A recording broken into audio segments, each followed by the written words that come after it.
रात के घने अंधेरे में एक सुनसान बस स्टैंड, हल्की स्ट्रीट लाइट की पीली रोशनी और उसी रोशनी के बीच सफेद कपड़ों में अकेली खड़ी एक महिला, बिना किसी सुरक्षा के, बिना किसी पहचान के। समय था करीब 12:30 बजे का।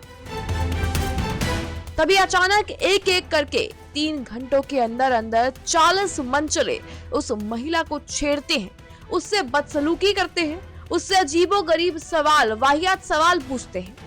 लेकिन उन्हें शायद अंदाजा नहीं था कि वो अपनी जिंदगी की सबसे बड़ी भूल यहां कर बैठे। मामला है हैदराबाद के मलकाजगिरी इलाके का, जहां हाल ही में नियुक्त एक महिला पुलिस कमिश्नर ने खुद ग्राउंड रियलिटी को समझने के लिए एक बेहद साहसी कदम उठाया। दरअसल बता दें कि पुलिस कमिश्नर बिना किसी सुरक्षा और बिना पहचान के साधारण कपड़ों में रात करीब 12:30 बजे बस स्टैंड पर पहुंच जाती हैं। करीब 3 घंटे तक वहां एक आम महिला की तरह मौजूद रहती है। इस दौरान उनका मकसद केवल इतना था कि शहर में महिलाओं की सुरक्षा और लोगों के व्यवहार की वास्तविक स्थिति को करीब से समझा जा सके। लेकिन फिर जो भी सामने आया वो बेहद चौंकाने वाला था। इन 3 घंटों के भीतर करीब 40 पुरुष उनके पास आए। उनमें से कई ने नशे की हालत में अभद्र और आपत्तिजनक टिप्पणियां उन पर की। कुछ लोगों ने उनसे गलत और वाहियात सवाल पूछे, जबकि कई ने यह भी नहीं पहचाना कि वो किसी आम महिला से नहीं बल्कि एक वरिष्ठ यानी सीनियर आईपीएस अधिकारी से बात कर रहे हैं। इस पूरे एक्सपीरियंस ने सड़कों पर महिलाओं की सुरक्षा और समाज के व्यवहार पर गंभीर सवाल खड़े कर दिए। ऑपरेशन खत्म होने के बाद पुलिस ने तुरंत कार्रवाई की और मौके पर मौजूद करीब 40 लोगों को हिरासत में ले लिया गया। बाद में उनसे पूछताछ की गई और कई मामलों में काउंसलिंग भी की गई।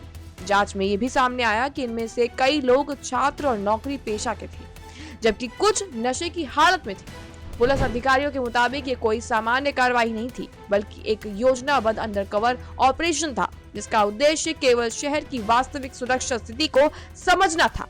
इस दौरान मिली जानकारी को गंभीरता से लिया गया और आगे सुधार के लिए रिपोर्ट तैयार की जा रही है। इस घटना ने एक बड़ा सवाल खड़ा कर दिया है कि अगर एक सीनियर पुलिस अधिकारी को इस तरह की स्थिति का सामना यहाँ करना पड़ता है, तो आम महिलाओं को रोजमर्रा की जिंदगी में किन हालातों से गुजरना पड़ता होगा। ये मामला केवल कानून व्यवस्था का नहीं है, बल्कि सामाजिक मानसिकता और सार्वजनिक स्थानों पर सुरक्षा व्यवस्था की वास्तविकता को भी उजागर करता है। कुल मिलाकर ये घटना एक आईना भी है, जो ये दिखाती है कि सड़कों पर सुरक्षा और व्यवहार की स्थिति अभी भी चिंता का विषय बनी हुई है। अब देखने वाली बात यह होगी कि इस ऑपरेशन के बाद प्रशासन किस तरह से ठोस कदम उठाता है और क्या वास्तव में स्थिति में कोई भी सुधार यहाँ पर देखने को मिलता है या नहीं।